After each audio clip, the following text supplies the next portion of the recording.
Reddit, what is the most ducked up way you got back at someone that wronged you? Throwaways encouraged. Friend and I were fishing at a local creek when my friend's brother pulled up. Being the dick he normally was, he started throwing rocks in the creek to scare the fish, and then he threw my friend's bike in the creek. We were 13 at the time.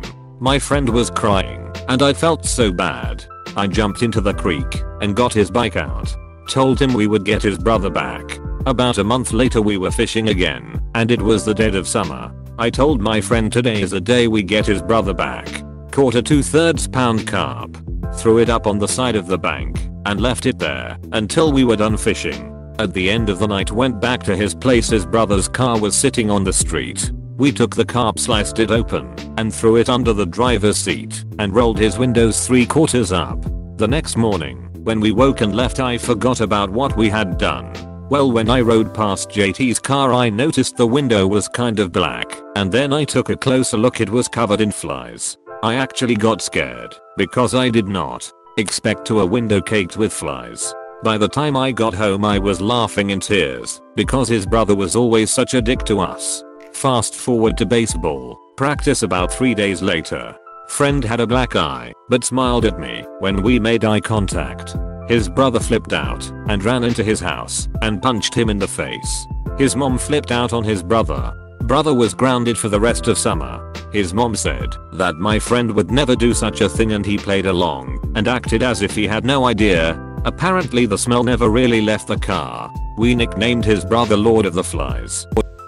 A school bully repeatedly knocked a binder from my best friend's hands every single day while we walked down the hall. Now we were in high school back in the pre-Columbine era, so people didn't freak out as often when kids did ducked up shit. I convinced my friend to stick tacks through an entire side of his binder, turning it into an extremely dangerous spiked weapon, and just hold on extra tight while waiting for the bully to come do his thing. The kid lacerated his hand pretty badly. After he slammed his hand down into it, my friend held on and yanked back. Jackass didn't try that shit again. I'm immune to poison ivy, so I was always uprooting it in our yard, about a full acre. I'd left it on this concrete area behind our garage because that's where it was near when I pulled it out.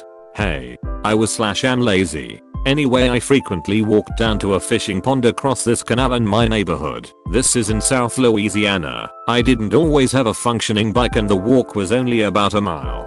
A big kid, probably 2 to 3 years older than me, was a real jerkus. He'd do stuff like ride by me on his bike and act like he was gonna high five me, but then slap my face and ride off, laughing. Anyway, one day he did that, and I went back home, upset.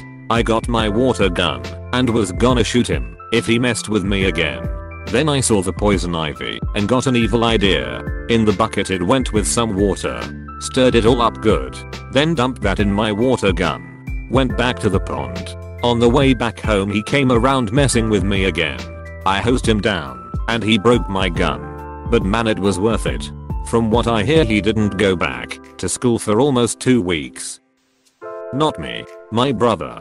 When my younger brother was about 3, my father had to look after him for the day. The plan was that he, after asking his boss, would take him into work for the day. It was office work, and he was friendly with his boss, so my mum assumed it was no big deal. My father, however, didn't want a toddler distracting him all day, so he left him in the car with the radio on and a carton of apple juice. This is Britain, so it wouldn't overheat, but either way he was being an ass. At the end of the day he returned back to his car to drive home, expecting a sleeping toddler who wouldn't tell his mother a thing. Instead, upon his return, he found his son jumping up and down on the front seats to the radio on full blast, naked and laughing, slipping around and covered in shit. He had soiled himself, removed his nappy, his fecal matter everywhere. Shit was smeared all over the driver's seat, the windscreen, the steering wheel, the sat-nav, the driver's window, even hand-printed on the ceiling. Our dad didn't even know that toddlers could even produce this vast amount of turd. The only car seat that was completely untouched was his own. TL. Doctor, my 3-year-old brother was abandoned in a car for 8 hours. Later found smearing his own brand revenge paint all over my father's beloved BMW.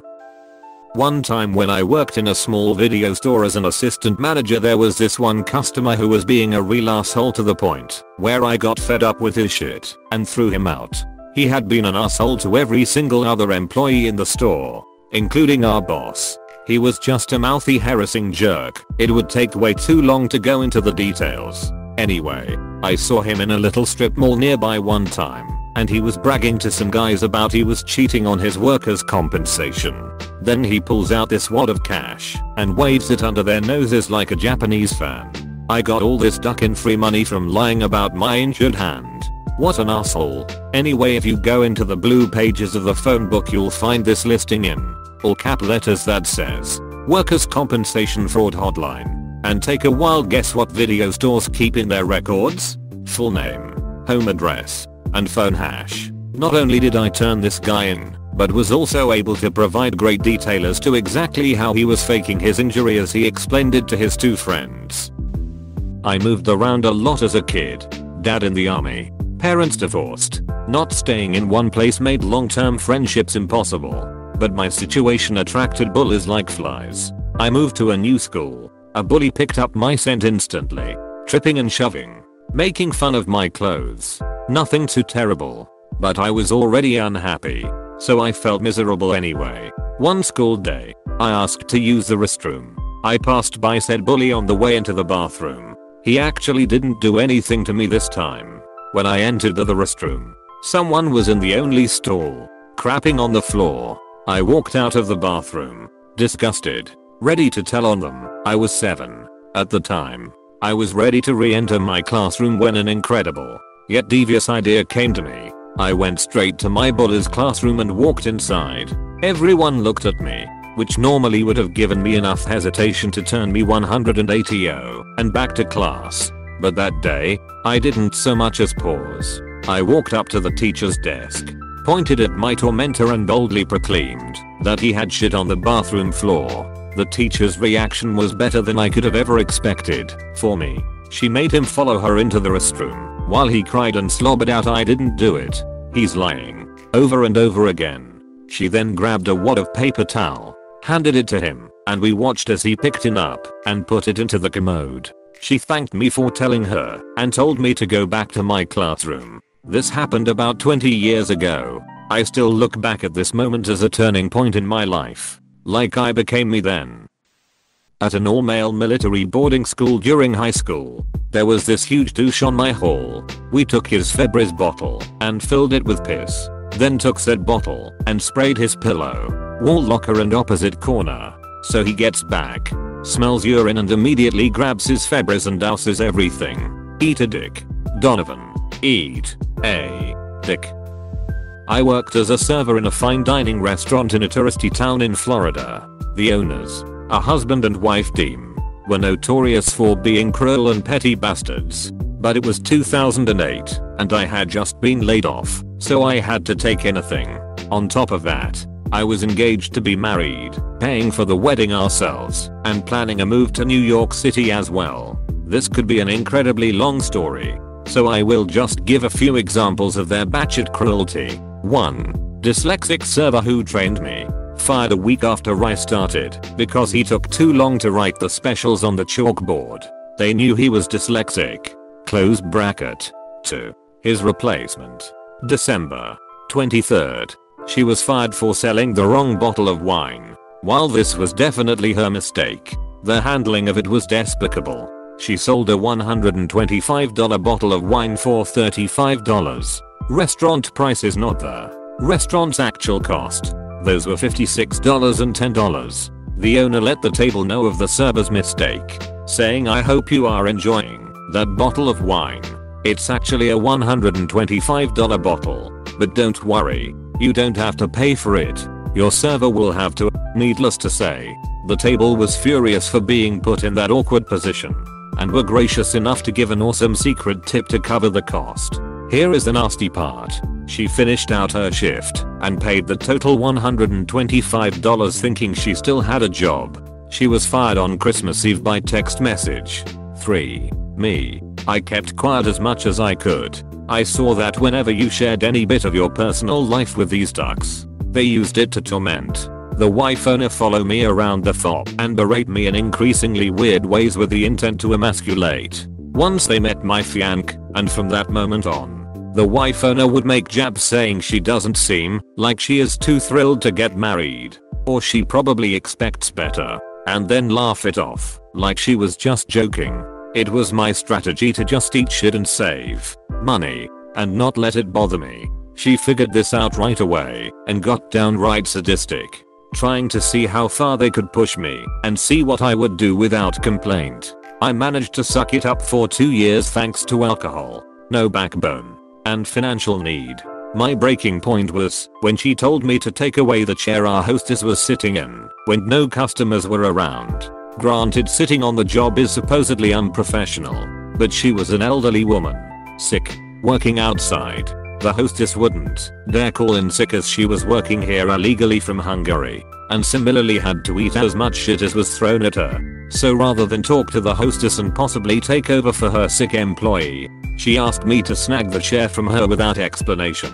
Here is the ducked up part. I did it. I ducking did it. The hostess understood. Really? What could she say? She knew what was happening and gave me this look of understanding that I'll never forget. I got a few feet away and put the chair back, looking straight back at the vile shitstin that asked me to be cruel to another person for her amusement. The owner didn't say a word to me about my subordination and gave me the cold shoulder for the rest of the evening.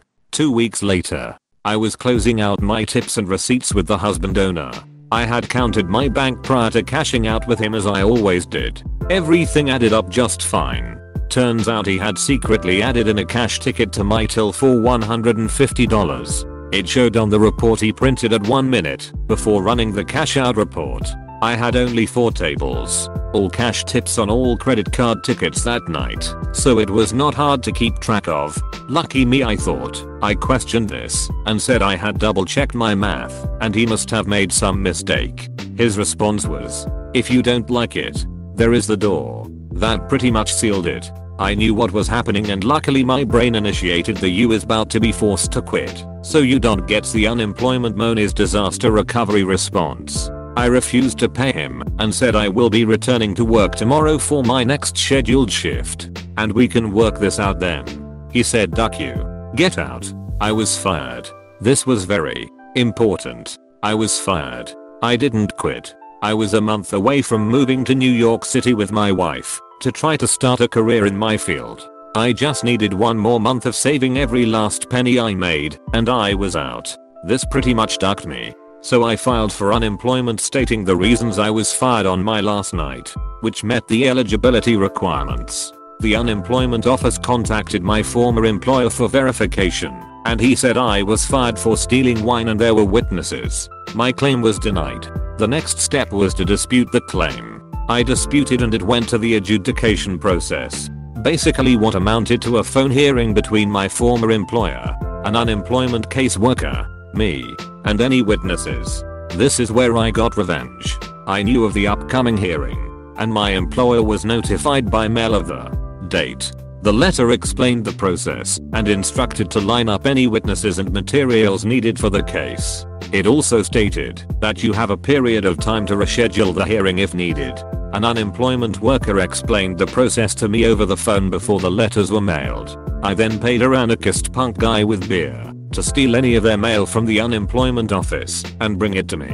Leading up to the hearing, I also reported them to a SCAP for playing copyrighted music in their establishment without paying dues, a fairly hefty fine, and reported some of their more crooked dealings to the eyes. Namely how the wife owner would use her name as an employee for several of the illegal workers, underreporting earnings, etc. I also dropped a dead fish into their gutters above their patio, waited a week for the rats to appear, and called the Heath department. At the time of the hearing, the owner was caught off guard and tried to reschedule. He was not allowed to reschedule because the letter, which he never received, he stated that failure to attend the hearing automatically results in a ruling for the other party. He complied and we went along with the hearing without his fake witness. During the hearing I kept calm, but he lost his temper. I answered my questions in a way to really get his anger going, and it worked. The key question posed to my former employer was, had he not stolen any property,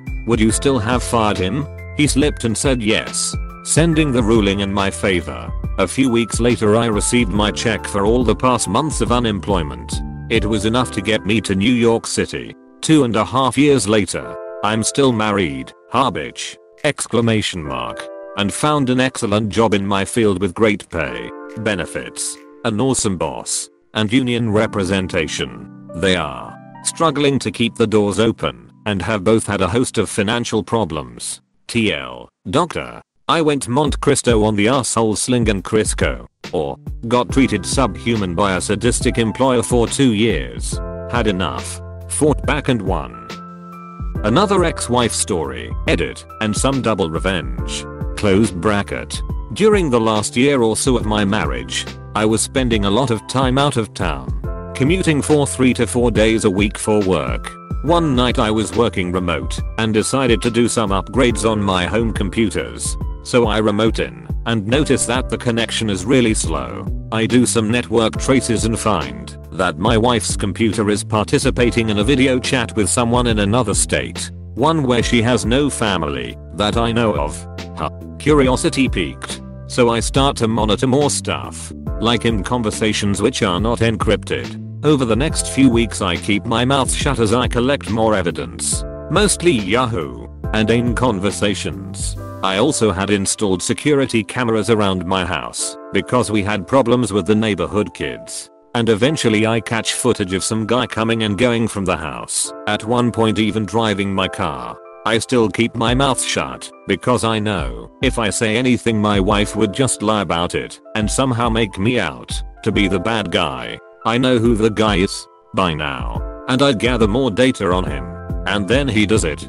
He plugs his laptop into my network. So, I'm a network engineer and security admin by trade. I know networks. I know how to monitor them. And I know how to fiddle with data. My wife knew this. The guy she was messing around with knew this. But he was still dumb enough to enter my domain and play around on my network. I start grabbing usernames and passwords, email accounts, IM accounts, etc. I reroute all of their web traffic through a proxy so I can monitor where they go and how they log in. Eventually I hit the jackpot. Dumbus runs a fairly well-known gaming forum that is a major source of revenue for him. And he logs in without using SSL. He thinks it's secure because vBulletin hashes the password before sending it in clear text. However, if you know the hash you can use it just as well as the password itself. I use his admin username and password hash to log in and make a few admin accounts for myself, naming them something inconspicuous and changing the account creation date to make them look old. At this point I could have just wiped his entire site, but that would be too easy to fix. Simply restore a backup. No, I had a better idea. Every day I went back and deleted random posts older than 6 months. Then I deleted every post older than 6 months. I did this for 3 weeks straight before the guy suspects anything. I notice he kills one of my admin accounts. So I quickly assign admin privileges to my wife's account, then delete all my other admin accounts. She calls me in a panic because her new boy toy is flipping out on her because it looks like she is the one who hacked the forums and deleted the content. Thousands of posts are gone and there is no way to restore them because a full restore would wipe out 3 weeks of new posts. She appears to be the only other person with admin access aside from the owner, and he is pissed. I plead ignorance and pretend I never knew about the forum until she called me. There is no reason I would know about the forum. They never made the connection between him using my home network and his forum getting hosted.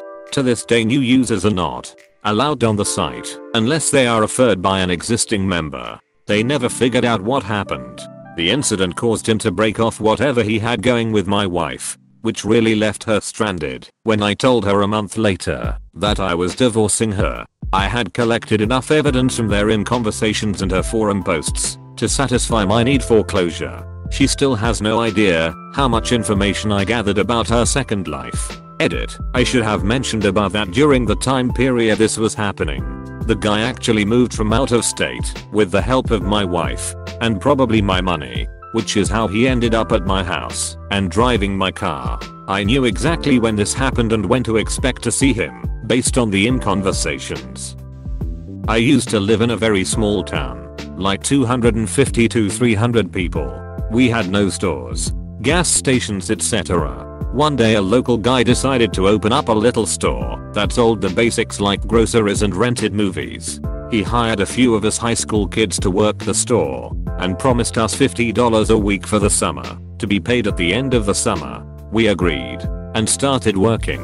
We gave up a summer stocking shelves, cleaning the bathroom, lawn care and whatever else. Well, the end of the summer comes around. It's our last day of work and he comes by with our paychecks. $50 for each of us for the whole summer. Needless to say, we weren't too happy, but his words were, "What the duck are you gonna do about it? Drop the key off at my house since you won't need it anymore." We came up with a plan to pay this douchebag back before locking up the store for the last time. We left a window unlocked. We dropped the key off at the house. Around midnight, we were back at the store, grabbed as much as we could: cigarettes, money from the register, candy, probably about $1,000 worth of shit, locked the window, then left through the emergency exit that had no alarm. There were also no cameras of any kind. Next day there were cops there. He accused all of us of doing it, but had no proof. He ended up having to shut down the store a few months later because the town heard how he didn't pay us and stopped doing business there. I don't feel bad. Fucker deserved it. Edit. Thanks for tripling my comment karma. Figures it's about a crime I committed 15 years ago. Should have used a throwaway. Please subscribe and leave a like if you enjoyed this video, and if you want to see more of Reddit Universe.